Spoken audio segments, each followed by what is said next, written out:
Stock మార్కెట్‌లో trading చేసేటప్పుడు చాలా మంది చాలా విధమైన మిస్టేక్స్ అయితే చేస్తూ ఉంటారు. అయితే ఆ మిస్టేక్స్ ఏంటి వీడియోలో నేను క్లారిటీగా ఎక్స్‌ప్లెయిన్ చేస్తాను. మీరు ఇప్పటికీ ట్రేడింగ్‌లో మిస్టేక్స్ చేస్తే గనక వాటిని ఇప్పుడే ఆపేయండి. ఎందుకంటే ఇలా చేస్తే గనక మీకు ఎప్పటికీ ప్రాఫిట్ రావు. మీరు ఎంత మనీ తెచ్చినా మనీ అనేది పోతూ ఉంటాయి. అవేంటి ఇప్పుడు నేను క్లియర్‌గా ఎక్స్‌ప్లెయిన్ చేస్తాను వినండి. ఫస్ట్ ఆఫ్ ఆల్ చూసుకుంటే ప్రాక్టీస్ లేకుండా వెళ్లి ట్రేడింగ్ చేయడం. అంటే వీళ్ళకి ఎటువంటి నాలెడ్జ్ లేకుండా ఎవరికో డబ్బులు వచ్చేసినాయి అనే ఉద్దేశంతోటి మాకు కూడా వచ్చేస్తాయని వీళ్ళకంతట వీళ్ళే వెళ్ళిపోయి మార్కెట్‌లోకి ఎటువంటి నాలెడ్జ్ లేకుండా వెళ్లి ట్రేడ్ చేసి మనీ అయితే లాస్ అవుతున్నారు. ఇంకా నెక్స్ట్ నెంబర్ 2 చూసుకుంటే ఓవర్ ట్రేడింగ్. అంటే చాలా మంది ఒక పొజిషన్ తీసుకున్న తర్వాత ప్రాఫిట్ వచ్చినా, లాస్ వచ్చినా మళ్ళీ ఇంకో పొజిషన్ తీసుకుంటారు. మళ్ళీ ఇంకోటి అలాగా ఓవర్ ట్రేడింగ్ చేసి ఎండ్ ఆఫ్ ది డే వాళ్ళ దగ్గర ఉన్న క్యాపిటల్ మొత్తం లాస్ అవుతారు. ఇంకా నెక్స్ట్ నెంబర్ 3 చూసుకుంటే స్ట్రాటజీ లేకుండా ట్రేడింగ్ చేయడం. అంటే చాలా మంది ట్రేడింగ్ ఈజీ అనుకుంటారు. మీరు అనుకున్నంత ఈజీ ఏం కాదు. ట్రేడింగ్ అనేది ప్యూర్ సైకలాజికల్ గేమ్.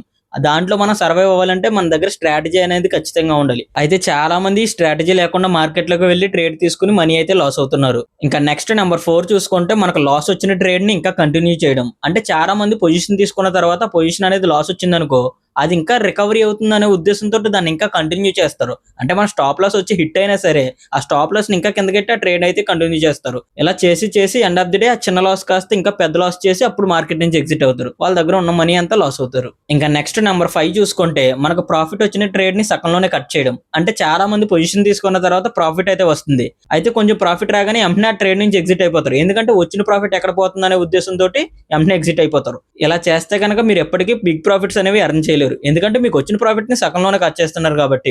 ఇంకా నెక్స్ట్ నెంబర్ 6 చూసుకుంటే ఎటువంటి రూల్స్ లేకుండా బ్లైండ్ గా ట్రేడ్ చేయడం. అంటే ఎటువంటి ట్రేడ్ సెటప్ ఉండదు, ఎటువంటి రూల్స్ ఉండవు. ఏదో ఎంటర్ అయిపోయి మార్కెట్ లోకి వస్తే ప్రాఫిట్ లేదంటే లాస్. ఆ లాస్ కూడా ఎంతలో లిమిట్ చేయాలనేది కూడా ఒక క్లారిటీ అయితే ఉండదు.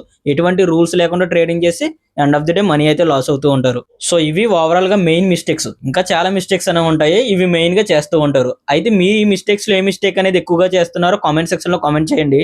అలాగే ఈ మిస్టేక్స్ కి సొల్యూషన్ ఏంటో నేను నెక్స్ట్ రీల్లో చెప్తాను. వీడియో అనేది ఇన్ఫర్మేటివ్ అనిపిస్తే కనుక లైక్ చేసి షేర్ చేయండి. అలాగే ఇలాంటి ఇన్ఫర్మేటివ్ కంటెంట్ గురించి మన అకౌంట్ ను ఫాలో చేయండి. Thank you.